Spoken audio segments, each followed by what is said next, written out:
کہ وہ حضور کی ہر نسبت کا حیا کرتے ہیں، حضور کی ہر نسبت کا ادب کرتے ہیں۔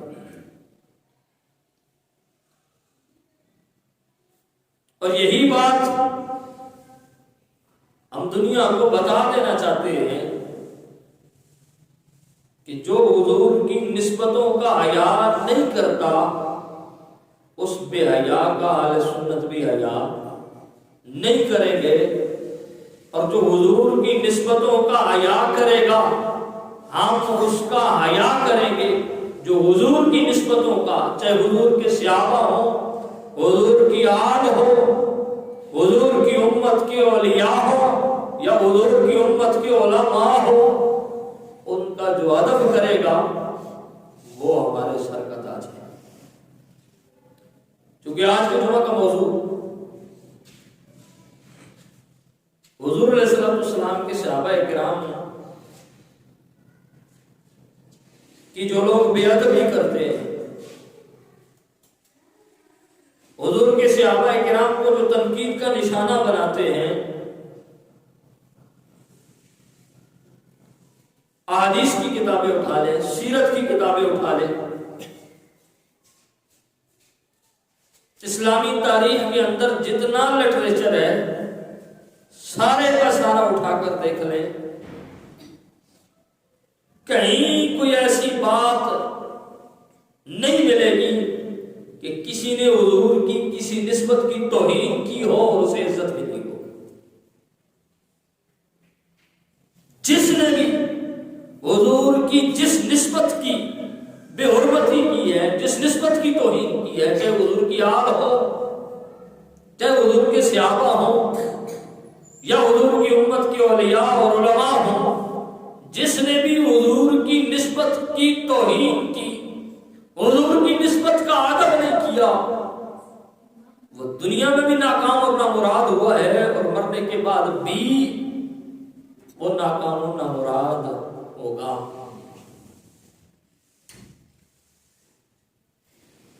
تو صحابہ کرام کا بحمداللہ تعالی ہم تو ادب کرنے والے لوگ ہیں اور ادب کرتے ہیں۔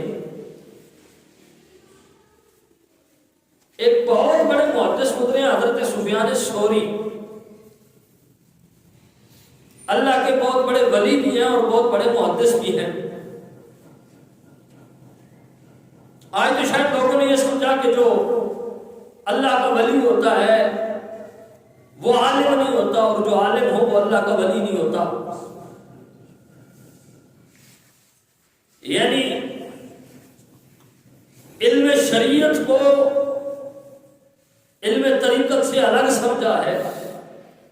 حالانکہ ایسی بات نہیں ہے۔ میں کہا کرتا ہوں اگر کچھ تھوڑا بہت بھی کسی کے پاس علم ہو اور وہ نالج رکھتا ہو، وہ جاننے والا ہو، تو غوث اعظم کی سیرت پڑھ کے ہی دیکھ لے۔ غوث اعظم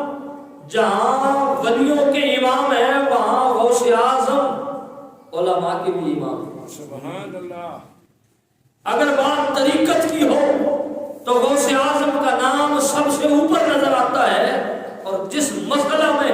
امت کے علماء لاجواب ہو جاتے تھے اس کا جواب غوث اعظم دیا کرتے تھے۔ سبحان اللہ۔ تو یہ شریعت اور طریقت کے راستے الگ نہیں ہیں، یہ لوگوں نے اپنی اپنی دکانیں چمکانے کے لیے راستے الگ کر دیے ہیں، وگرنہ طریقت کے راستے کی پہلی سیڑھی ہی شریعت ہے، اور شریعت پر استقامت ہی ولی کی سب سے بڑی کرامت ہے۔ تو بہرحال حضور کی ہر نسبت کا حیا کرنا اور حضور کی ہر نسبت کا ادب کرنا ہمارے لیے ضروری ہے۔ تو بات کر رہے تھے حضرت سیدنا سفیان ثوری کی، یہ بہت بڑے عالم بھی ہیں اور بہت بڑے اللہ کے ولی بھی ہیں۔ آپ فرماتے ہیں میں بصرہ کے اندر بصرہ کی گلی سے گزر رہا تھا، میں نے دیکھا کہ ایک کتا جس نے لوگوں کا رستہ روکا ہے۔ کتوں کی مختلف نسلیں ہوتی ہیں، لوگوں نے مختلف نام رکھے ہوئے ہیں۔ ہمارے گاؤں کے ہاتھوں میں جائیں تو ایک کتے کو چار چشمہ کتا کہتے ہیں،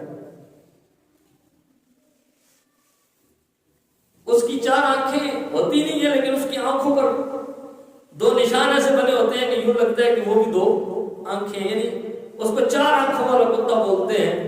ہوتا 2 آنکھوں والا ہے لیکن اس کی آنکھوں کے اوپر 2 آنکھیں، ایسے نشان بنے ہوتے ہیں کہ جیسے وہ بھی آنکھیں۔ تو حضرت سفیان ثوری فرماتے ہیں وہ کتا جو تھا وہ 4 چشمہ تھا، وہ 4 چشمہ کتا لوگوں کا راستہ روک کر کھڑا ہے۔ اب سفیان ثوری فرماتے ہیں میرے دل کے اندر خیال آیا کہ یہ کتا جب سارے لوگوں کا راستہ روک کر کھڑا ہے تو اسے کیا پتا مولوی کون ہوتا ہے، پیر کون ہوتا ہے، وہ تو سارے اس کے لیے برابر ہیں۔ وہ کیا سمجھے کہ کون شیخ الحدیث ہے، وہ کون سمجھے کہ کون قطب عالم ہے، اس کو کیا پتا، اس کے لیے تو سارا حساب کتاب برابر ہے۔ تو سفیان ثوری فرماتے ہیں میرے دل کے اندر سوچا کہ اب یہ میرا بھی راستہ روکے گا، میرے دل کے اندر خدشہ پیدا ہوا کہ کہیں میرے اوپر حملہ نہ کر دے، کہیں مجھے کاٹ نہ لے، میں آگے بڑھوں تو میں بھی لوگوں کے ساتھ رک گیا۔ کہنے لگے مگر عجیب بات یہ کہ وہ کتا میرے ساتھ بات کرنے لگا۔ اس کتے نے مجھے کہا کہ سفیان تو بے فکر رہ، تجھے پریشان ہونے کی ضرورت نہیں۔ حضرت سفیان نے فرمایا کہ کیوں، میں کیوں نہ پریشان ہوں، جب تو نے باقیوں کا راستہ روکا ہے تو تو میرا بھی روک سکتا ہے، اگر تو باقیوں کو کاٹتا ہے تو مجھے بھی کاٹ سکتا ہے، مجھے تیرے سے بے خوف اور نڈر ہونے کی کیا ضرورت ہے؟ فرمایا تو بے خوف اور نڈر اس لیے ہو جا کہ مجھے رب نے حکم دیا ہے، میں ان کا راستہ روکتا ہوں، میں ہر ایک کا راستہ نہیں روکتا۔ تو حضرت سفیان ثوری فرمانے لگے میں نے اس سے پوچھا کہ تو کن کا راستہ روکتا ہے اور کن کا راستہ نہیں روکتا، تجھے رب نے کن کا راستہ روکنے کا حکم دیا؟ تو وہ کتا کہنے لگا کہ جو ابو بکر عمر کو پھونکتے ہیں مجھے رب نے ان کا راستہ روکنے کا حکم دیا ہے، میں ان کو آگے بڑھنے نہیں دیتا، اور جس کے دل کے اندر ادب و احترام ہو میں اس کا ادب و احترام کرتا ہوں، میں اس کو نہیں کاٹتا، میں اس کی طرف نہیں دیکھتا۔ تو یہ تو 4 ٹانگوں والا 4 چشمہ کتا بھی جانتا ہے کہ ابو بکر صدیق اور فاروق اعظم کو بھونکنے والا وہ ذلیل ہے، بدتر ہے، اور دنیا اور آخرت کے اندر وہ اللہ اور اس کے رسول کے غضب کا شکار ہے۔ دوستان محترم، حضور کا صحابی کوئی بھی ہو، ہمارے سنت کا یہ طرح امتیاز ہے کہ ہم اس کا ادب و احترام کرتے ہیں، بلکہ حضور کے صحابہ کی شان تو بڑی بلند ہے، ہم تو حضور کی امت کے آنے والے ولیوں، بلکہ ان ولیوں کے ساتھ نسبت رکھنے والے کتے جو ہیں قرآن نے تو ان کا بھی ادب سکھایا ہے۔ اصحاب کہف کا کتا اس کا قرآن کے اندر ذکر ہے نا، تو اگر اللہ کے ولیوں اصحاب کہف کا کتا ہو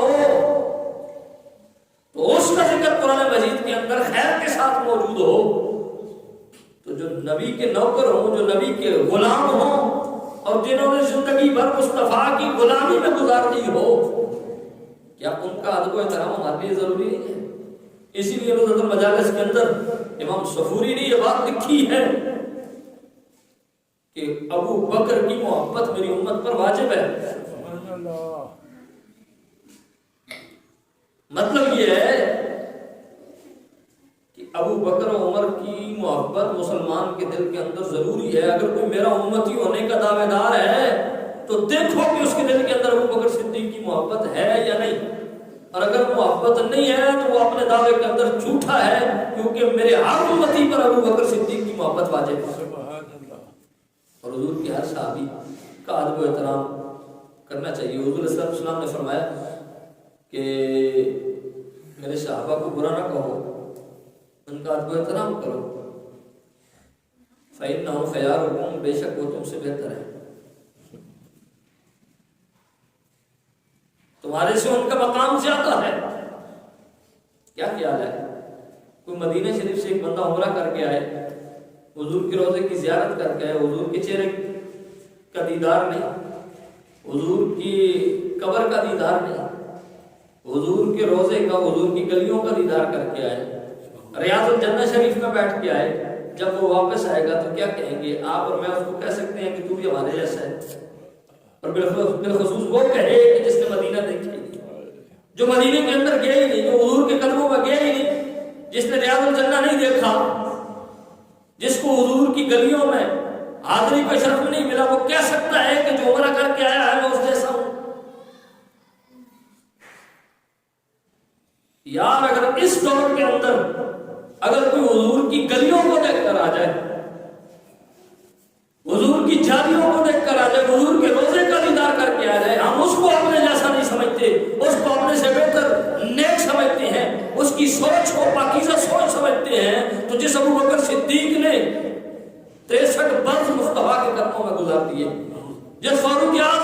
زندگی بھر حضور کی غلامی میں گزار دی، جو عثمان زندگی بھر حضور کی غلامی میں رہا، کیا ان پر مصطفیٰ کا کوئی رنگ نہیں چڑھا؟ کیا ان کو صحبت مصطفیٰ نے کوئی فائدہ نہیں دیا؟ تو حضرت سفیان ثوری فرمانے لگے کہ وہ کتا مجھ سے کہنے لگا کہ مجھے رب نے یہ حکم دیا ہے کہ میرے نبی کے صحابہ کے گستاخوں کو چھوڑنا نہیں ہے، اور جو ان سے چھیڑ نہیں کرتا تو نے ان سے چھیڑنا نہیں ہے۔ تو حضور علیہ السلام کے صحابہ کا ادب تو، حضور کے صحابہ کا مقام تو جانور بھی جانتے ہیں۔ یہ کیسے جانور ہیں کہ جن کو حضور کے صحابہ کا ادب نہیں پتا، جو حضور کے صحابہ کے مقام کو نہیں سمجھتے۔ حضرت سیدنا امام اعظم ابو حنیفہ رضی اللہ تعالی عنہ، آپ فرماتے ہیں میرا ایک پڑوسی تھا، وہ حضرت ابوبکر صدیق اور حضرت فاروق اعظم سے انتہا درجے کی نفرت کیا کرتا تھا، ان سے بغض رکھتا تھا، ان کو برا بھلا کہتا تھا، اور ظلم اور ستم کی انتہا دیکھو۔ حضرت امام اعظم ابو حنیفہ فرماتے ہیں کہ اس نے 2 گدے خریدے۔ لوگ جانوروں کے نام رکھ لیتے ہیں، مختلف ناموں سے جانوروں کو بلاتے ہیں، کسی نے کتوں کے نام رکھے ہوتے ہیں، کسی نے بیلوں کے نام رکھے ہوتے ہیں، کوئی جناب بھینسوں کے نام رکھتا ہے، محبت سے نام رکھتے ہیں مختلف۔ حضور صلی اللہ علیہ وسلم کی سواری ہے گدھا، حضور نے اس پر سواری کی، حضور نے اس کا نام یافور رکھا، اس کا نام پہلے یزید تھا، حضور نے تبدیل کر کے یافور رکھ دیا۔ تو لوگ نام رکھتے ہیں جانوروں کے۔ اس نے جو گدھے خریدے اور اس کی بدبختی اور اس کے بے باکی اور اس کے ظلم کی انتہا دیکھو کہ اس نے ایک گدھے کا نام ابو بکر رکھا اور دوسرے کا نام عمر رکھا۔ حضرت امام اعظم ابو حنیفہ رحمہ اللہ تعالی فرماتے ہیں جس کا نام اس نے عمر رکھا تھا، اس کے ساتھ وہ زیادہ ظلم کرتا تھا، اس کو کھانا وقت پر نہ دیتا، چارہ وقت پر نہ دیتا، پینے کے لیے پانی نہ دیتا، پیاسا رکھتا، اور مارتا بھی اس کو۔ حضرت امام اعظم ابو حنیفہ فرماتے ہیں ایک دن مجھے کسی نے آ کر خبر دی کہ اس بدبخت کو ایک گدھے نے مار دیا ہے، اسے لاتے مار مار کے ہلاک کر دیا ہے، وہ بدبخت مر گیا ہے۔ حضرت امام اعظم ابو حنیفہ فرماتے ہیں میں نے ان لوگوں سے کہا کہ میرا یہ گمان ہے کہ جس کا نام اس نے عمر رکھا تھا یہ اس نے مارا ہوگا، اس نے اس کو ذلیل و رسوا کر کے مار دیا ہوگا۔ حضرت امام اعظم ابو حنیفہ فرماتے ہیں لوگوں نے تصدیق کی تو پتہ چلا کہ جس کا نام اس نے عمر رکھا تھا اس نے اس کو واسط جہنم کر دیا تھا، ذلیل و رسوا کر کے مار دیا تھا۔ اور بریلی کی شہنشاہ نے ویسے نہیں کہا تھا کہ وہ عمر جس کی عادہ پہ شہدہ شکر، اس خدا دوست حضرت پہ لاکھوں سلام۔ فرما عمر کہ جو دشمن ہے جہنم ان کا انتظار کرتی ہے، جس طرح نبی کے غلاموں کا جنت انتظار کر رہی ہے، اور جنت کی یہ طلب ہے، تڑپ ہے کہ کون سا وقت ہو کہ مصطفیٰ کا کلمہ پڑھنے والے وہ میرے اندر قدم رکھیں۔ حضرت امام احمد رضا خان فاضل بریلی علیہ رحمہ فرماتے ہیں کہ جو عمر کا دشمن ہے وہ عمر جس کی عادہ پہ شہدہ سکر، فرمایا جس طرح جنت نبی کے غلاموں کا انتظار کرتی ہے اسی طرح جہنم عمر کے دشمنوں کا انتظار کر رہی ہے کہ وہ کون سا وقت آئے کہ وہ بدبخت میرے اندر آئیں اور ان کو میں جلا کے راکھ کر دوں۔ تو اعلیٰ حضرت کا جو یہ شعر ہے اس کا مفہوم مخالف اگر لیں تو پھر بات یوں بنے گی کہ جس طرح جہنم عمر کے دشمنوں کا انتظار کرتی ہے اسی طرح جنت عمر کے غلاموں کا انتظار کر رہی ہے۔ جس طرح جہنم عمر کے دشمنوں کو جلانے کے لیے بےتاب ہے اس طرح جنت عمر کے غلاموں کو اپنے اندر سمانے کے لیے بےتاب ہے۔ اس طرح جنت کی طرف یہ ہے کہ وہ کون سا وقت ہو جس کے دل کے اندر عمر کی محبت ہو وہ میرے اندر داخل ہو جائے۔ تو حضرت سیدنا امام اعظم ابو حنیفہ فرماتے ہیں وہ گستاخ اس کو اللہ نے دنیا میں یہ سزا دی، اس گدھے نے اس کو مار دیا، اس کو ہلاک کر دیا، تباہ و برباد کر دیا۔ تو یہ چیز سوچنی چاہیے کہ حضور علیہ السلام کے صحابہ کے ساتھ دشمنی اور حضور کے صحابہ کی بے ادبی انسان کو دنیا میں بھی تباہ و برباد کر دیتی ہے اور انسان کو آخرت میں بھی ذلیل و رسوا کر دیتی ہے۔ امام مستغفری رحمہ اللہ تعالی علیہ آپ نے اپنی کتاب دلائل النبوہ شریف کے اندر ایک بات بیان فرمائی، فرماتے کہ انتہائی نیک آدمی تھا، نماز روزہ حج زکات کا پابند، صوم و صلات کی پابندی کرنے والا، اور رات کو سویا اس نے خواب دیکھا کہ قیامت قائم ہو گئی ہے، تمام لوگ حساب کے لیے بلائے جا رہے ہیں۔ خواب میں اس نے دیکھا کہ وہ پل صراط پر سے گزر رہا ہے اور اس نے پل صراط پر پہنچ کر پل صراط کو پار کر لیا، پل صراط سے گزر گیا۔ اور مسلمان کے لیے یہ پہلی کامیابی ہے کہ اگر وہ پل صراط سے خیر و عافیت کے ساتھ گزر گیا۔ کہتے ہیں وہ خواب کے اندر پل صراط سے گزر گیا، نکل گیا پل صراط سے، پار کر لیا پل صراط کو۔ کہتے ہیں آگے میں نے دیکھا کہ حضور کریم نبی صلی اللہ علیہ وآلہ وسلم حوض کوثر پر موجود ہیں اور حضور کے دونوں شہزادے حضرت سیدنا امام حسن اور امام حسین رضی اللہ تعالیٰ عنہما دونوں یہ آب کوثر تقسیم فرما رہے ہیں۔ حضور کی امت کو، حضور کے غلاموں کو، نبی کا کلمہ پڑھنے والوں کو، حضور کے ساتھ محبت رکھنے والوں کو وہ بھر بھر کے جام کوثر پلا رہے ہیں۔ حضور کا جو مانگتا، جو دیوانہ، جو غلام آتا ہے، یہ دونوں شہزادے اپنے ہاتھوں سے ان کو جام کوثر پلا رہے ہیں۔ پر کبھی اپنے گریبان میں جھانک کر دیکھو تو صحیح، تم نبی سے محبت اور وفا کا حق ادا تو کرو، تم حضور سے اپنی غلامی کا رشتہ مضبوط تو کرو، پھر تمہارے وارے نیارے ہو جائیں گے کہ میدان محشر میں تم جیسے لوگ مہمان بن کر جائیں گے اور حسن و حسین نبی کے شہزادے میزبان بن کر تمہیں آب کوثر پلا رہے ہوں گے۔ بہرحال وہ کہتا ہے میں نے خواب کے اندر دیکھا کہ حسنین کریمین رضی اللہ تعالیٰ عنہ حضور کے ہاتھوں سے جام کوثر لے کر لوگوں کو، دیوانوں کو پلا رہے ہیں۔ کہنے لگا میں بھی حسنین کریمین کے قریب ہو گیا، میں کہنے لگا کہ شہزادہ مجھے بھی کچھ آب کوثر مل جائے، میں بھی پی لوں۔ تو شہزادوں نے مجھے کوثر دینے سے انکار کر دیا۔ کیا مقام ہے اور کیا منظر ہوگا کہ یہ وہ گھر ہے، یہ وہ در ہے کہ جس سے کوئی منگتا خالی لوٹے ہی نہیں ہے، اور یہ کہہ رہا ہے کہ میں گیا لیکن مجھے نہیں ملا، مجھے شہزادوں نے دینے سے انکار کر دیا۔ میں بڑا پریشان ہوا، بڑا حیران ہوا، اب سوچا کروں تو کیا کروں۔ کہنے لگا میری نظر حضور پر پڑ گئی، یہ خواب کا واقعہ بیان کرا، میری نظر حضور پر پڑ گئی، اور گناہگار کی آخری پناہ تو پھر حضور کا دربار ہے، حضور کے